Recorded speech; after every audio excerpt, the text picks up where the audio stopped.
Hey, today we begin Unit 2, which is on linear regression. And you might be wondering, what is linear regression? Well, hopefully you watched that video that's shared with you in Schoology. It's linked in the weekly planner. It's also in the Unit 2 folder right at the top. If you haven't had a chance to watch that, please do that. It lays out what linear regression is quite well. And well, it's a fun little video that explains it. Today we're going to begin our unit on linear regression by focusing on scatter plots. And our learning targets today are I can identify the dependent and independent variables, and I can make a scatter plot of the data. There is a fun homework assignment. I know, fun homework. But the day one assignment posted in Schoology is a CAMI assignment where you're going to take actual data that I borrowed from several years ago of students missing assignment numbers or counts compared to their grade in the class. For example, a student had 3 missing assignments that quarter and ended with a 85%. Anyway, I took the data from one class, took their names out of there, and you're just looking at the number of missing assignments and comparing it to their grade in the class, and then using that to start making some predictions. All right, so what is linear regression? Here's actually a pretty good example of, again, real life data of Anthony Edwards, who plays basketball for the Timberwolves. And it's looking at his point totals over the last 5 games based on his number of field goals attempted. So we have in the first column here that 21 field goal attempts. That just means he shot the ball 21 times, not including free throws. So any 2-pointers and 3-pointers. And altogether, 2-pointers, 3-pointers, and free throws, he had 29 points at the end of the game.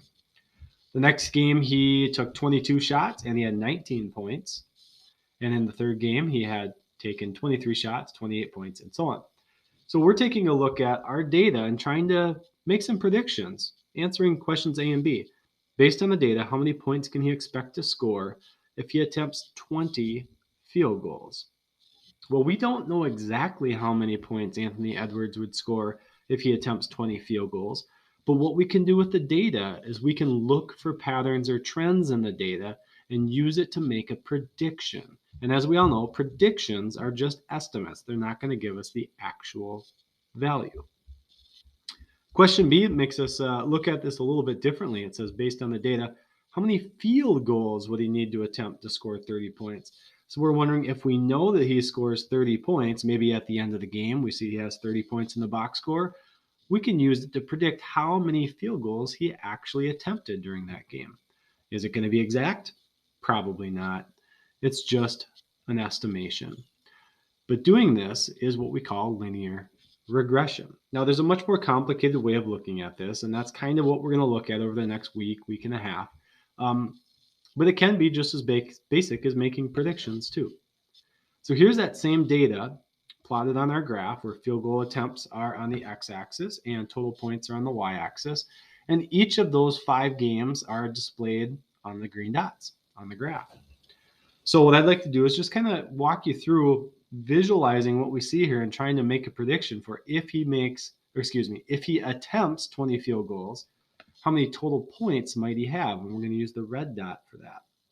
Well, let's see, 20 field goals. I know that's this point right down here. So I want to move my dot up until I kind of get in line with all the other data to see where it kind of makes sense. Would you agree that that kind of looks like it makes sense right there? The more field goal attempts he has, the more points he has, is kind of what we're seeing. So I would say this is about, let's see, 10 to 20. So we're counting by twos. So that would be about 18 for that one, just as an estimate. We're going to just say 18 total points if he has 20 field goal attempts. Let's look at our question B. We want to know how many field goal attempts would we expect to have if Anthony Edwards had 30 points.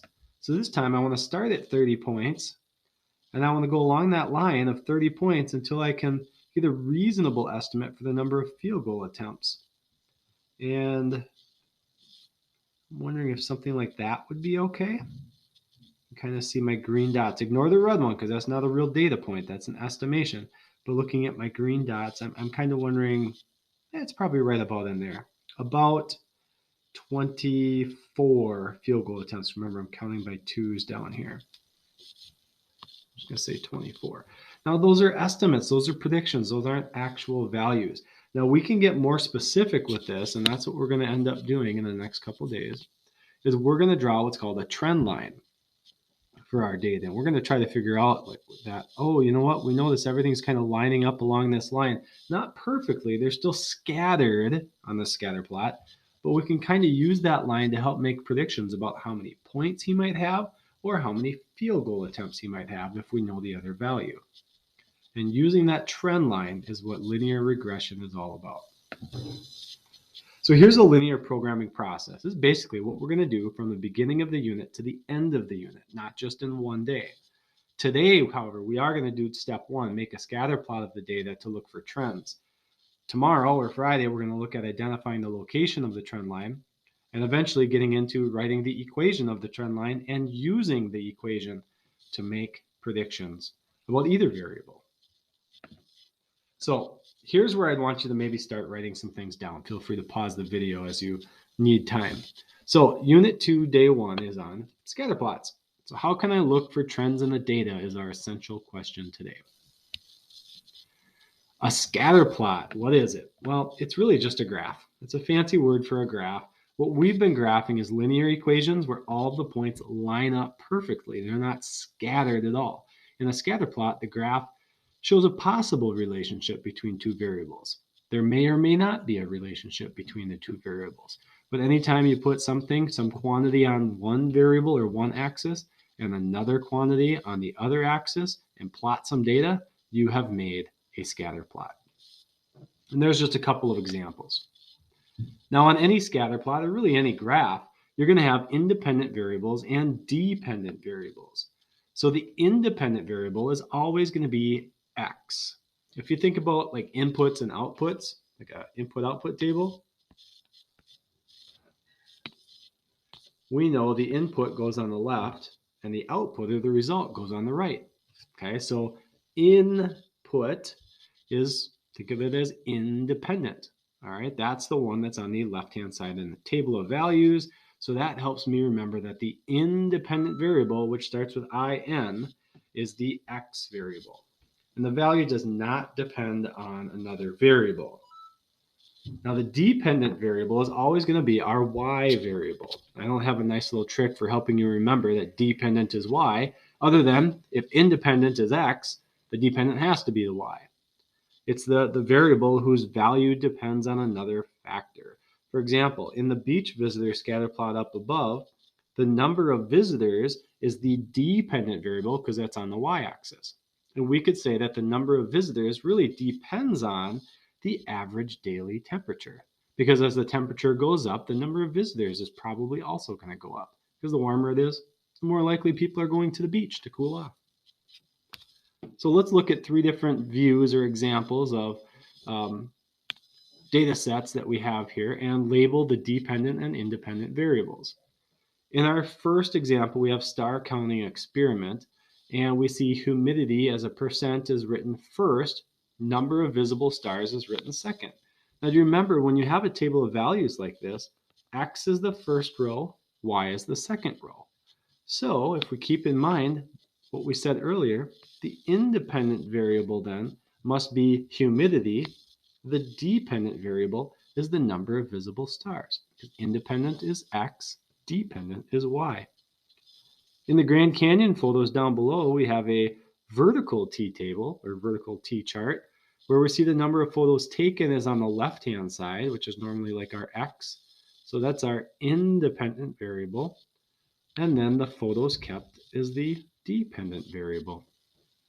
When we're looking at a graph like we have on the right-hand side for percent humidity and number of visible stars, we remember that the x-axis contains the independent variable. Again, independent is X, dependent is Y.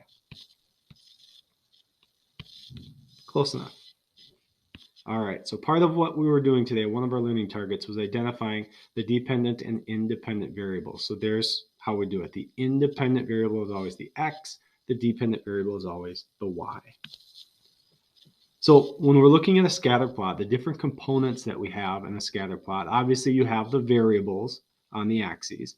You have numbers that are evenly spaced out Notice here, we can tell how much each line is counting by.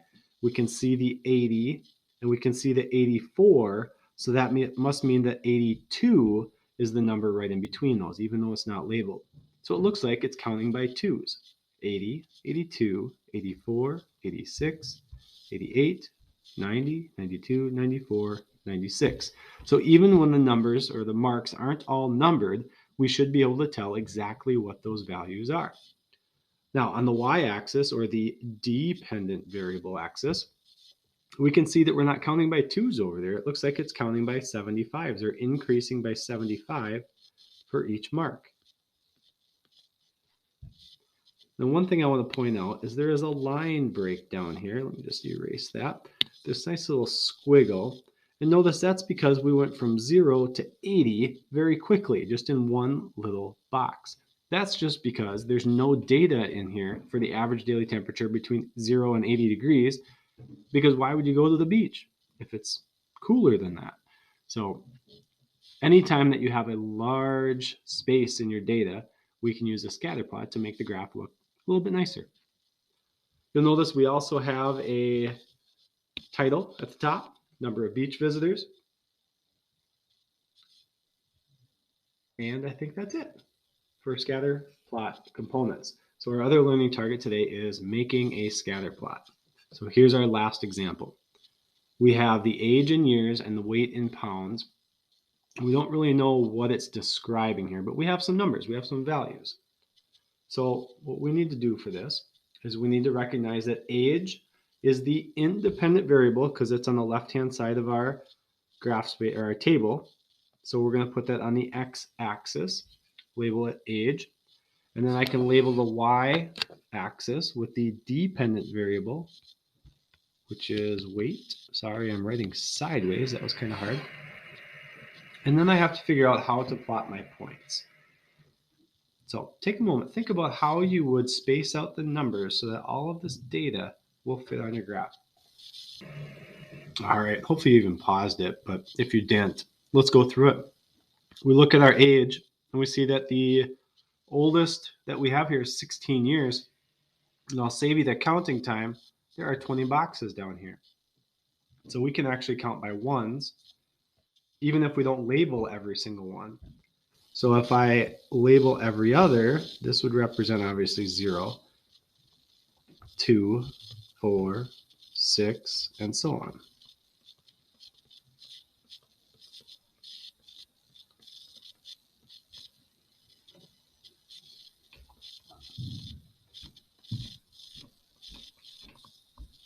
Now for the y-axis or the weight, my numbers are much larger there. I can't count by ones or twos because I have to get all the way up to, let's see, 175 is the heaviest that we have there.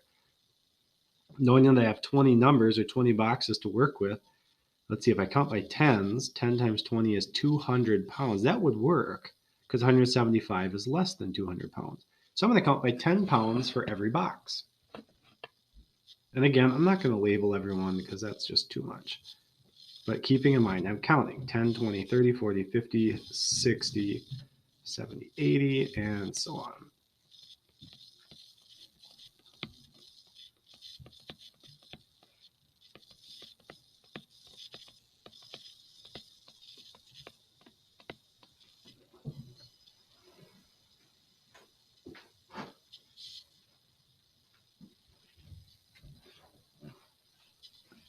And from there, it's just a matter of plotting your data and just matching up. Well, if the age is 0.5 years with a weight of 14, 0.5 years is actually halfway between 0 and 1. So I have to make sure I'm going straight up through the middle here to where 14 pounds would be.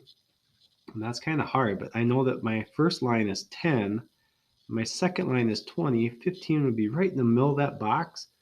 I'm going to go just below that. I'm not sure if I can get it perfect. That's not too bad. All right, so first one's done. The next one, 5 years old, is 45 pounds. So I'm going to start at 5 years old of age. I go up to 45, keeping in mind, if this is 40, the next line is 50. So I'm going to go in between 40 and 50. All right, so again, 5 years old, 40, 5, and that didn't work. I got to use my stylus. There we go. I guess it's not going to be perfect. Next, we have 14 years old is 150 pounds. Right there, again, 14 years old, 150 pounds, matches up. 7 years old is 55 pounds. Let's see, that's 50. The next line up is 60, so 55 is right in the middle of that, making sure I'm straight above the 7 for the age though. 11 years old, all right, it's down here. I'm gonna go up to 90 pounds. That one should be a little easier to plot. 90 is that mark right between 80 and 100.